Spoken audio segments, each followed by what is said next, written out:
pretty good scratch in this stone.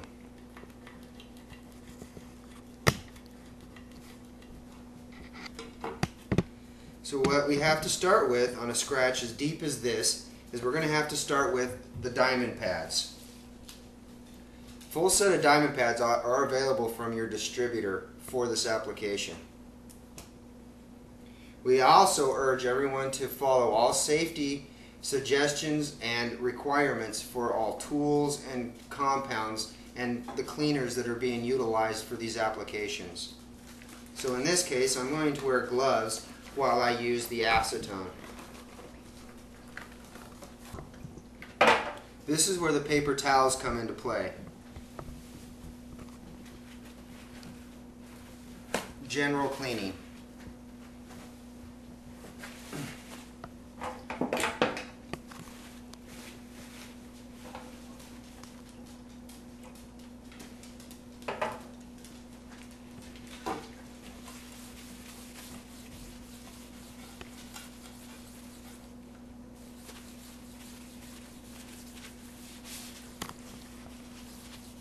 We want to make sure the surface is free of all debris in order to maximize the polishing process. And as you can see, even using acetone, it's still there.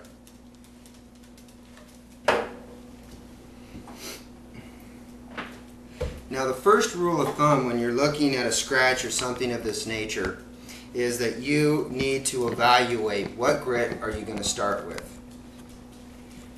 You never want to start with a harsh pad. Always start with something higher than you think you're going to possibly need. I typically would start with 3,000, not knowing what the surface damage is, which actually produces a very minute amount of polishing or cutting of the surface. However, I have dealt with many of these. Therefore, I am going to actually opt to go to the 800 pad. And I'm going to start with the 800 pad to take this scratch out.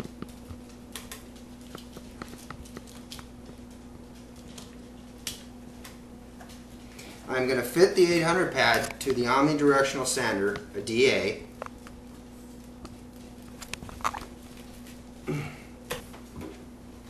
And I am going to lightly wet the surface. We don't want to have it slathered with water. We just want to lightly wet the surface enough to lubricate the polish pad.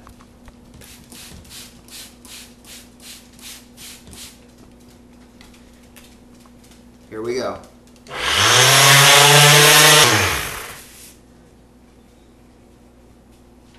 That is starting to take the scratch out, so I think I'm going to stay with this.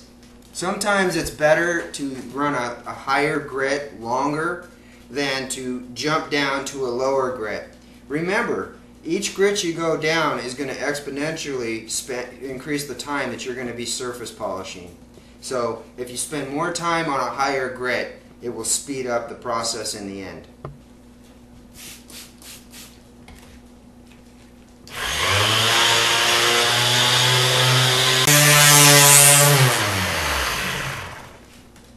I'm now going to clean a little bit of this residue off the surface, just making it easier so that you can see how the polishing or the surface grinding, basically is what we're doing at this point, is coming, and how much the scratch is now starting to fade away.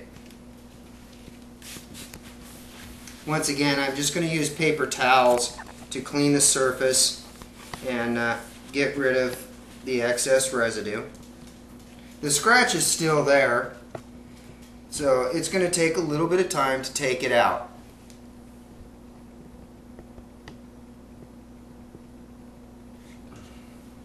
So let's move on.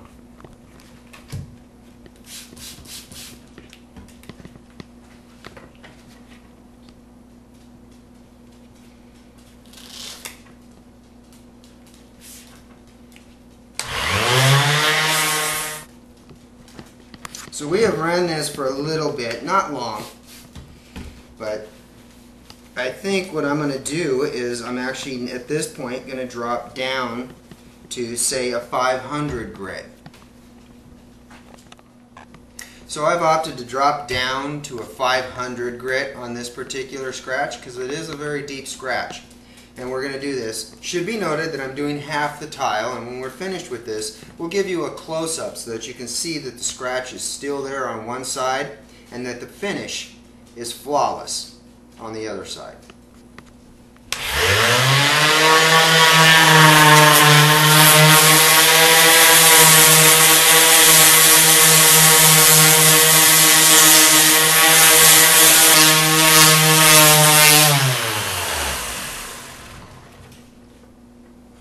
I stop periodically to check the scratch because you only want to remove as much material as necessary for the scratch to be gone.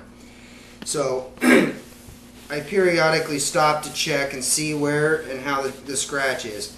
You can see the scratch in the stone as you're polishing it because it will resemble a white small little pen line in the surface of the stone. In order to remove that, I still need to go more.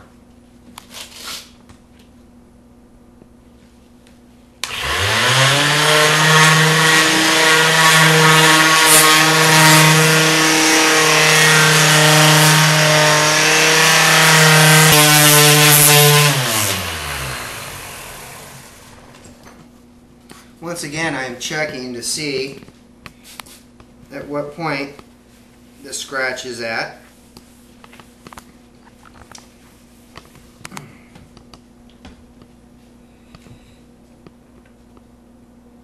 And there is still a very minute pen line right here. The scratch went clear across to this point over here. I've been focusing on this side of it to demonstrate the difference so that when we're done you can see the scratch on this side, the surface quality, and then you will see the quality that we're able to produce. There's no doubt that that is a honed tile.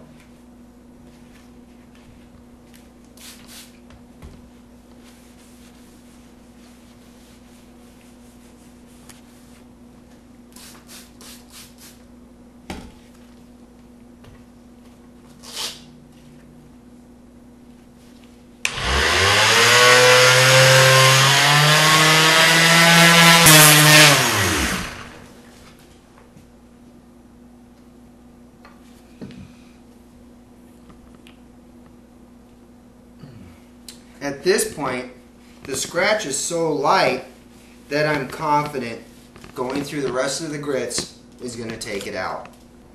For time purposes, we deleted the polishing of the normal diamond pads. However, it took approximately 25 minutes to remove the scratch and get it to the 3000 grit, which is available in the kit, or if you have it on hand, you can utilize your own.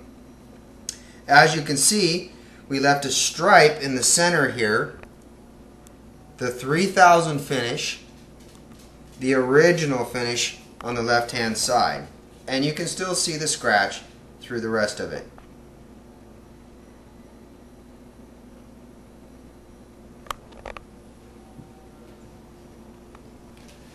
So what we're going to do now is we're going to actually polish this portion that we did with the 3000. In your kit, the standard kit, it comes with a 6-inch pad. 6-inch pad will facilitate the same process. Remembering, we have to turn this at 10 to 12,000 RPM.